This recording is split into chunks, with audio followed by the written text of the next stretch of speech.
ये जो घनघोर तालियां आपने मेरे सम्मान में बजाई, मेरी आने वाली 7 पीढ़ियां इसकी कर्जदार रहेंगी और मेरे बच्चे आपका नाम सोते हुए भी लेंगे। क्या बात है, हमारे पिताजी के सम्मान में इतनी घनघोर तालियां आप लोगों ने। बहुत शानदार भाई, अच्छी बड़ी है। विजय भैया देख रहे होंगे, इधर माताएं बहनें बैठी हैं, हाँ। इधर हमारे भाई बैठे हैं। ये मुस्कुरा इसलिए नहीं रहे हैं क्योंकि ये शादीशुदा है। अच्छा, शादीशुदा की पहचान होती है, जब स्त्री का घूंघट यहाँ तक हो तो समझ लीजिए कि वो शादीशुदा है, और जब पुरुष का मुंह यहाँ तक लटका हो तो समझ लीजिए वो शादीशुदा है। मैं तो उस धरती से आया हूँ जहाँ पर बात बात में हाथ से निकल जाता है। अच्छा, ताऊ जी की बहुत हंसी छूट रही है मुझे देख के, ये मुझे हनीप्रीत ना समझ रहे हो। ताऊ जी देखिए, मैं बिल्कुल पुरुष हूँ, आप इस भ्रम में भी ना रहें। नहीं, और अगर दाढ़ी हटा के आते तो ये समझ नहीं सकते थे, फिर तो मुझे ये राम रहीम समझ रहे हैं। अच्छा, मैं तो आपको एक बात बताता हूँ। वो एक बच्चे ने पूछ लिया अपनी माँ से, मैं अपनी भाषा से अलग बात करना चाह रहा हूँ आप सबको जोड़ने के लिए। बालक ने अपनी माँ से पूछ लिया, मम्मी बताओ मैं इतना बड़ा कब हो पाऊंगा कि मैं अपने अकेला ही घर से बाहर चला जाऊंगा। मम्मी ने इधर को बुलाया, इधर आ, और कान के नीचे दिया, बोला इतना बड़ा तो अभी तक तेरा बाप नहीं हुआ कि अकेले बिना पूछे कहीं चला जाए। है किस पेट की बहुत। तो एक बार मेरा मन बनाने के लिए एक बार जोरदार तालियां बजा दीजिएगा। बहुत वाह। और एक भाई ने कहा था कि पदम दादा रुक गए हैं, मैं उन भाई को बताना चाहता हूँ, पदम दादा तो वो चीज है, कौन कहता है बुढ़ापे में इसके सिलसिले नहीं होते। मुझे 4 पंक्तियां याद आती है दादा आपकी हाजिरी में। उस भाई को बताना चाहता हूँ जिसने पढ़ा कि कौन कहता है बुढ़ापे में इसके सिलसिले नहीं होते। और यहाँ पर बुजुर्ग लोग बैठे हैं, एक बार जिंदा दिल हो जाओ तो मुझे आवाज देना और मुझे तैयार करना कि कौन कहता है बुढ़ापे में इसके सिलसिले नहीं होते। आम तब तक मीठे नहीं होते तब तक पिलपिले नहीं। बहुत तब तक मजा नहीं लेते जब तक पिलपिले नहीं होते। और ये जो सदन आज इस आयोजन मंडल को मैं बहुत बहुत प्रणाम करना चाहता हूँ, आपने इतना सुंदर आयोजन किया। और मैं शुरू होना चाहता हूँ, मंच पर इतने कवि आए, कविता सुनाई, सब मौन बैठे रहे। मैं कहना चाहता हूँ ये शुद्ध श्रोता है जो कविता की पहचान करना जानते हैं, ये उनमें से नहीं जो हा उल्ला कर कविता का मजाक उड़ा दे। बहुत बढ़िया, बहुत। आप लोगों की उपस्थिति में आपको 4 पंक्तियां सौंपना चाहता हूँ। वो 4 पंक्तियां मेरे नौजवान भाई कहीं बैठे हो तो मुझे तैयार करना। वो 4 पंक्तियां इस बात को सिद्ध करेंगी कि मुझे यहाँ कितनी देर काव्य पाठ करना है। आप सबके आंगन में 4 पंक्तियां सौंपना चाहता हूँ। आवाज उठ गई साहब दिल्ली के JNU से, तुम कितने अफजल मारोगे, घर घर से अफजल निकलेगा। अफजल हम शर्मिंदा है, तेरे कातिल जिंदा है। अरे मैं उन नालायकों को बताना चाहता हूँ, यदि घर घर से अफजल निकलेगा तो क्या घर घर से भगत सिंह, राजगुरु, सुखदेव, बिस्मिल प्रसाद, सुभाष चंद्र बोस नहीं निकलेंगे। बहुत बढ़िया बात। तब 4 पंक्तियां सौंपना चाहता हूँ। कुर्सी पे जो लोग बैठे हैं अभी तक तालियां नहीं बजाई, 4 पंक्तियां सौंपना चाहता हूँ और तैयार करना कि आत्म समर्पित किया देश को अत्याचार को रोकेंगे। एक यूपी के लड़के की भाषा क्या हो सकती है कि आत्म समर्पित किया देश को अत्याचार को रोकेंगे और सही बात का होगा समर्थन, गलत बात में टोकेंगे। और कान खोल के सुन लो सारे पाकिस्तान के चमचों, जिस घर से अफजल निकलेगा घर में जाके फेंकेंगे। बहुत बढ़िया, बहुत। आपकी तालियां कमजोर थी साहब, 4 पंक्तियां फिर। विनीत भाई, ये इसलिए कमजोर तालियां हैं, ये लोग ये सोच रहे हैं कि अगर बनिया जाटों की भाषा बोलेगा तो हमारा काम क्या होगा। एक बार जोरदार तालियां हो जाइए भाई विनीत मित्तल जी के लिए।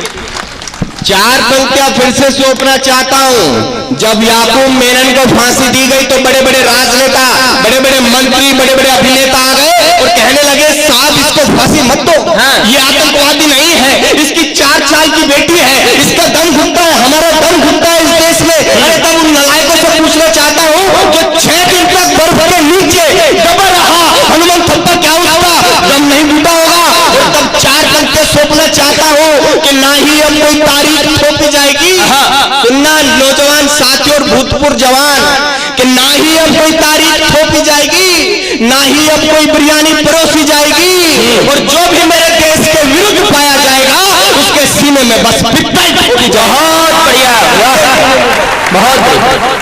और शुरू होना चाहता हूँ साहब, युवा साथी जहाँ बैठे हो, जहाँ कहीं तक मेरी आवाज जा रही हो, यदि युवा साथी की तरफ से कह दिया हो, एक आरोप लगता है हम युवाओं पर साहब, युवाओं पर एक आरोप लगा भाई साहब, कि युवा अपनी राह से भटक गया है, युवा ने कार्य करने बंद कर दिया, युवा इश्क में लिपट कर रह गया है।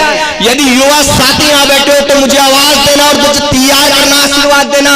तब युवाओं की तरफ से कहना चाहता हूँ कि वीरता का बखान हिंदू हो या मुसलमान, वीरता का बखान हिंदू हो या मुसलमान, तब तब झांसी वाली रानी याद आती है, प्रेम में मगन और भक्ति में भी हो लगन, कृष्ण भक्त मीरा से दीवानी याद आती है, और अनिवार्य युद्ध हो अपनों के विरुद्ध हो, गीता वाले अर्जुन की रवानी याद आती है, और शत्रु हो समक्ष और देश मांगता हूं लहू, तब इस देश की जवानी याद। बहुत बढ़िया, बहुत बढ़िया, बहुत बढ़िया भैया। और शुरू होना चाहता हूँ, अब मैं आप लोगों से जुड़ गया हूँ, 2 मिनट और दे दीजिएगा मुझे। यदि आप लोगों के दिल में एक नया हिंदुस्तान ना बनाकर चला जाऊं तो मेरा नाम विनीत मित्तल नहीं है। आप सभी मुझे YouTube पर सुन सकते हैं विनीत मित्तल के नाम से, लेकिन आज लाइव सुनने का मौका मिला है तो इसको गवाना मत। और तब शुरू होना चाहता हूँ, सहमत भैया, बहुत बढ़िया। कि कैसे कह दो हुआ निवारण दुष्टों के अत्याचार का, 70 सालों में क्या आवश्यकता थी और हमने क्या किया।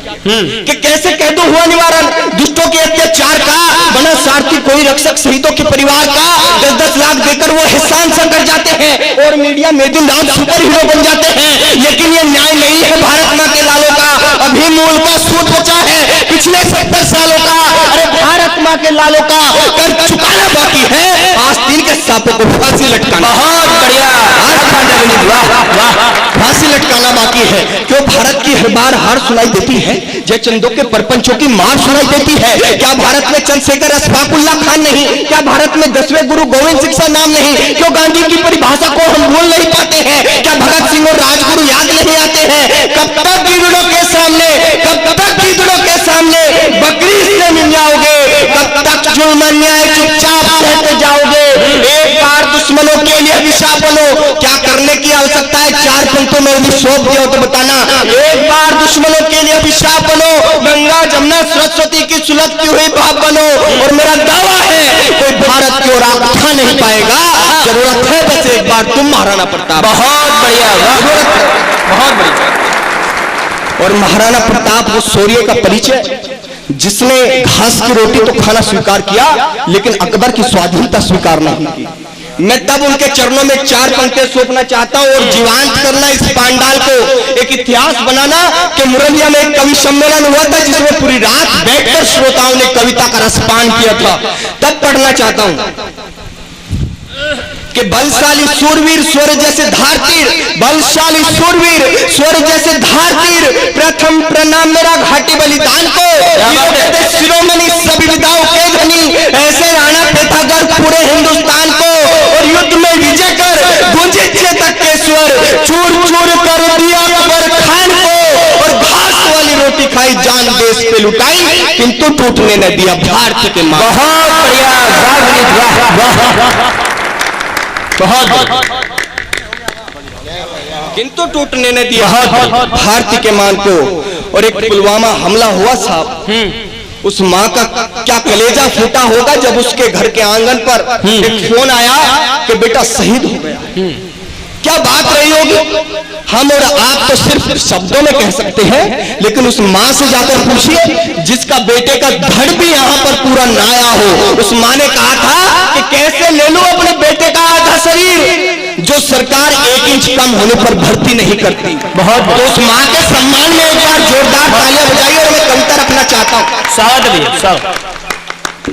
क्या मंजर रहा होगा साहब, हिमालय भी रोता है। तब मैंने लिखा कि आज फिर घाटी में देखो खून दिखाई देता है, आज फिर घाटी में देखो खून दिखाई देता है, दहशत गर्दों का गंदा जुनून दिखाई देता है, आज फिर बेटा खोया भारत मां की कोख ने। और एक नाम का आह्वान करना चाहता हूं, आप किसी भी पार्टी से किसी भी दल से हो, लेकिन पार्टी की जूतियां आज आप उतार कर सिर्फ कविता का रसपान करना, और तब अपने बाप को रोक सकते हो तो तालियां बजाकर रोकना, क्योंकि आप ही वो लोग हैं जिसने अपने बेटे को तिलक कर कर कहा था जा सीमा पर तैनात हो जा, सीने पर गोली खा लेना लेकिन पीठ मत दिखाना। बहुत मैं तब पढ़ना चाहता हूँ। आज फिर घाटी में देखो खून दिखाई देता है, आज फिर घाटी में देखो खून दिखाई देता है, दहशत गर्दों का गंदा जुनून दिखाई देता है। आज फिर बेटा खोए भारत मां की कोख ने, आज फिर ईमान ने डूबा शहीदों के शोक में। अरे क्या कुर्सी के चक्कर में तुम भी देश भूल गए नेताजी? वाले सारे देश भूल गए नेताजी? क्या कुर्सी के चक्कर में तुम भी देश भूल गए नेताजी? लाल किले वाले सारे देश भूल गए नेताजी? अरे खुले छूट दे दो सेना को, ना ही को इंतजार करो, एक बार बस जाकर कह दो आर करो या पार। बहुत बढ़िया, बहुत बढ़िया विनीत, वाह। और श्रृंखला बहुत लंबी है, मैं 4 पंक्तियां पढ़कर अपनी वाणी को विराम देता हूं। बहुत बढ़िया, स्वागत। जो नाम एक पढ़ा पाकिस्तान, पाकिस्तान की हैसियत ही क्या है। मैं सिर्फ 4 पंक्तियों में उसको जवाब देना चाहता हूं। और ये विदाई की पंक्तियां मुझे आशीर्वाद के तौर पर विदाई देना, क्योंकि जब मैं बड़ौद पहुंचू 4 घंटे का सफर, अभी रात को 4 घंटे 200 किलोमीटर कार चलाकर मुझे जाना और फिर विद्यालय में ड्यूटी देनी है, ताकि वहां पर जब मैं ड्यूटी दे रहा हूं तो मुझे थकान महसूस ना हो। 4 पंक्तियों में मुझे आशीर्वाद और विदाई की तालियां देना कि धज्जियां उड़ जाएंगी उनकी धमाके जो दिन रात करते हैं, धज्जियां उड़ जाएंगी उनकी धमाके जो दिन रात करते हैं, कत्ले आम करते हैं जो वतन पर घात करते हैं, और खुद का घर बनाने की जिनकी औकात नहीं है वो हमारा घर उड़ाने की देखो बात। जय हिंद, जय भारत।